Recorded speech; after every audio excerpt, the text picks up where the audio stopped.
Hey all, welcome back to my channel Need to Needles. So இந்த சேனல்ல இந்த வீடியோல நம்ம என்ன டிஸ்கஸ் பண்ண போறோம்னா I hope you all know it is pteridophytes. So last செஷன்ல என்ன பார்த்திருந்தோம், பிரையோஃபைட்ஸ் வரைக்கும் பார்த்திருந்தோம், including the question solving session. So in this session we will be dealing with pteridophytes. Understood? So டெரிடோஃபைட்ஸோட இன்ட்ரோடக்ஷன்ல இருந்து டெரிடோஃபைட்ஸ் ரீப்ரொடக்ஷன் லைஃப் சைக்கிள் எல்லாமே பார்த்துட்டு வந்ததுக்கு அப்புறமா நெக்ஸ்ட் வீடியோல we will be discussing about its question and answer session. புரிஞ்சுதாப்பா? So இதான் overview. So we will be getting into the core. Then what are pteridophytes? Pteridophytesல நான் சொன்ன மாதிரி லைக் பிரையோஃபைட்ஸ்ல என்ன சொல்லியிருந்தேன், it includes liverworts and mosses சொல்லியிருந்தேன்னா, லைக்வைஸ் டெரிடோஃபைட்ஸ்ல வந்துட்டு ஹோஸ்டைல்ஸ் அண்ட் ஃபர்ன்ஸ் இருக்க போகுது. தீஸ் ஆர் எக்ஸாம்பிள்ஸ் தான். So they include horsetails and ferns. Then they are found in cool, damp, shady places. As bryophytes, bryophytesக்கு என்ன இருக்கணும், கூல் பிளேசஸ் இருக்கணும், damp places இருக்கணும், ஹியூமிட் பிளேசஸ் இருக்கணும்.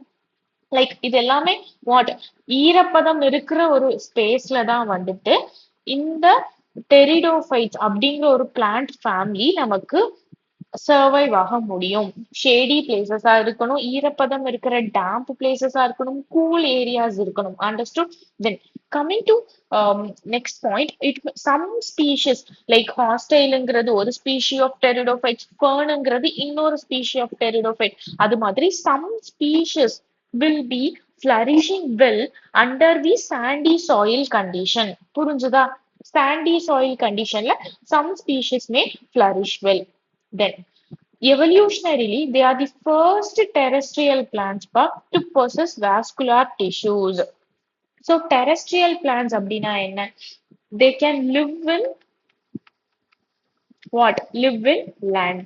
நான் என்ன சொல்லியிருந்தேன் பிரையோஃபைட்ஸ் வீடியோல, பிரையோஃபைட்ஸ் வந்துட்டு ஆம்பிபியன்ஸ் அப்படின்னு சொல்லுவாங்கன்னு சொல்லியிருந்தேன். why it is called as amphibians? Because it can live in water, but it needs water and sorry, it can live in land, but it needs water environment for its reproduction, for its fertilization, for transport of gametes அப்படின்னு சொல்லியிருந்தேனா. So கிளியரா? அது மாதிரி தான் இங்க வந்துட்டு என்ன பண்ணும்னா, reproduction and life like it is living condition ரெண்டுமே வந்துட்டு டெரஸ்ட்ரியலா இருக்க போகுது. புரிஞ்சுதா? என்ன சொல்றாங்கன்னா, it is nothing but terrestrial plants அப்படின்னு சொல்றாங்க. It can live in water, live in land அப்படின்னு சொல்றாங்க. Sorry, it can live in land which is nothing but terrestrial. And it possess vascular tissues. What do you mean by vascular tissues? அப்படின்னா xylem and phloem. xylem என்ன carry பண்ணும்? Xylem carries water, phloem carries food. Correct? So xylem and phloem are vascular tissues அப்படின்னு சொல்றாங்க. Vascular is nothing but related to blood பா. For humans நம்ம என்ன சொல்றோம், circulating fluid என்னன்னு சொல்றாங்க, bloodன்னு சொல்றாங்க. அது மாதிரி பிளான்ட்ஸ்க்கு வந்துட்டு circulating fluid எப்படி இருக்கும் அப்படின்னா like வாட்டரா இருக்க போகுது. So I'll write over here for plants circulating fluid வந்துட்டு வாட்டரா இருக்கும். அதனாலதான் xylem xylem and phloem என்ன கேரி பண்ண போகுது, வாட்டர் அண்ட் ஃபுட்டை கேரி பண்ண போகுது. circulating fluid will be water. அதனாலதான் அது vascular tissuesனு சொல்றாங்க. I repeat once again, xylem, phloem. xylem carries water, phloem is going to carry food. So நம்மளை பொறுத்த வரைக்கும் பிளட் தான் சர்க்குலேட்டிங் ஃப்ளூயிட். நமக்கு எப்படி பிளட்டோ பிளான்ட்ஸ்க்கெல்லாம் வாட்டர் தான் அது. Circulating fluid will be water. Blood corresponds to water in case of plants. So அதை வந்துட்டு அந்த xylem-ஐயும் phloem-ஐயும் vascular tissues-னு சொல்றாங்க, since it carries water and food. புரிஞ்சுதா? கிளியரா? சோ இவ்வளவுதான்ப்பா, இதுதான் டிஃபரன்ஸ்.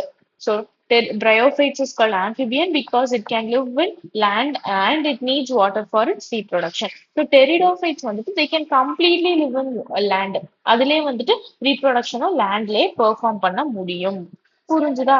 இது இவ்வளவுதான்ப்பா difference. Then coming to the next point, in bryophytes the dominant phase is the gametophyte. In pteridophytes the dominant phase is a sporophyte அப்படின்னு சொல்றாங்க. நான் வந்துட்டு ஒரு at least ஒரு 10 தடவை ரிப்பீட் பண்ணிருப்பேனா. In bryophytes dominant phase will be கேமிட்டோஃபைட்னு. புரிஞ்சுதா? இப்போ டெரிடோஃபைட்ஸ்ல என்னன்னா டாமினன்ட் ஃபேஸ் வந்துட்டு ஸ்போரோஃபைட்டா இருக்க போது. ரிமெம்பர். பிரயோஃபைட்ஸ்ல டாமினன்ட் ஃபேஸ் கேமிட்டோஃபைட், அது மாதிரிதான். பட் டெரிடோஃபைட்ஸ்ல டாமினன்ட் ஃபேஸ் என்னவா இருக்க போது? ஸ்போரோஃபைட். டாமினன்ட் ஃபேஸ்னா என்ன? மெயின் பிளான்ட் பாடி. சி, ஒரு பிளான்ட்ட பாக்குறீங்கன்னா அது என்ன ஃபேஸ்ல இருக்கு, அதுதான் மெயின் பிளான்ட் பாடி. கரெக்ட். அதுதான் வந்துட்டு டாமினன்ட் ஃபேஸ் அப்படின்னும் சொல்றாங்க. புரிஞ்சுதா?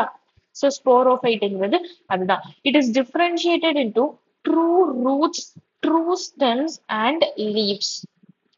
நம்ம பிரயோஃபைட்ஸ் என்ன பார்த்தோம்? True root like, root like, stem like and leaf like structures இருக்க போது. அதாவது நோ ஸ்ட்ரக்சருக்கும் ட்ரூ ஸ்ட்ரக்சருக்கும் நடுவுல இருக்கிற ஒரு விதமான ஸ்ட்ரக்சர் தான் லைக் ஸ்ட்ரக்சர் அப்படின்னு சொல்லியிருந்தேன்னா, அந்த ஸ்ட்ரக்சர் எங்க இருக்கும்? பிரயோஃபைட்ஸ்ல இருக்கும். ஆனா டெரிடோஃபைட்ஸை பொறுத்த வரைக்கும் ட்ரூ ரூட் இருக்க போது, ட்ரூ ஸ்டெம் இருக்க போது, ட்ரூ லீவ்ஸும் இருக்க போது.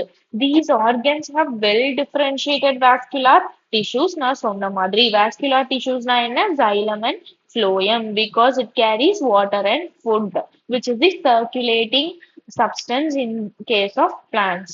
Okay. Then the leaves in Pteridophyta are small leaves, as you can see over here. குட்டி குட்டி leaves வந்துட்டு salaginella பார்க்கலாம். Little bigger leaves. Can you make difference பாருங்க. இங்க குட்டி குட்டி leaves இருக்கா, இத வந்துட்டு சலாஜனல்லாலையும் கொஞ்சம் பிக்கர் லீவ்ஸா இருக்கா, இத வந்துட்டு ஃபர்ன்லயும் பார்க்கலாம். So two types of leaves இருக்கு. ஒன்னு microphylls as in Selaginella and large macrophylls. மைக்ரோனா குட்டி, மேக்ரோனா பெருசு. கரெக்டா? ஸோ பெரிய லீவ்ஸ் வந்துட்டு எங்க இருக்கும்? ஃபர்ன்ஸ்ல இருக்கும், இங்க பாக்குற மாதிரி.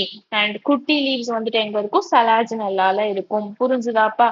தென் coming to economic importance, they are used as medicinal purposes. For medicinal values இருக்கிறதெல்லாம் இந்த மாதிரியான டெரிடோஃபைட்ஸ். இது வந்துட்டு கேட்க போறது கிடையாது, because it is not given in your NCERT. You just remember என்ன? They are used for medicinal purposes. Then they are used as soil binders ah use பண்றாங்க. Then they are grown as ornamentals. Ornamentals is nothing but அலங்கார செடிகள், which is hibiscus ஆ இருக்கலாம், ரோஸா இருக்கலாம், everything. Then இது புரிஞ்சுதா? Medicinal purpose, soil binders, ornamentals. இவ்வளவுதான் economic importance. Clear? Then coming to reproduction வந்துட்டு தெளிவா தனியா ஒரு வீடியோல டிஸ்கஸ் பண்ண போறோம். சோ இந்த வீடியோல இது வரைக்கும் ஸ்டாப் பண்ணிக்கலாம். ரீப்ரொடக்ஷன் வந்துட்டு ரொம்ப ரொம்ப இம்பார்ட்டன்ட்பா. பிரயோஃபைட்ஸும் டெரிடோஃபைட்ஸும் சிமிலர் தான், but there will be minor differences. அந்த டிஃபரன்சஸை நீங்க தெளிவா புரிஞ்சுக்கணும்.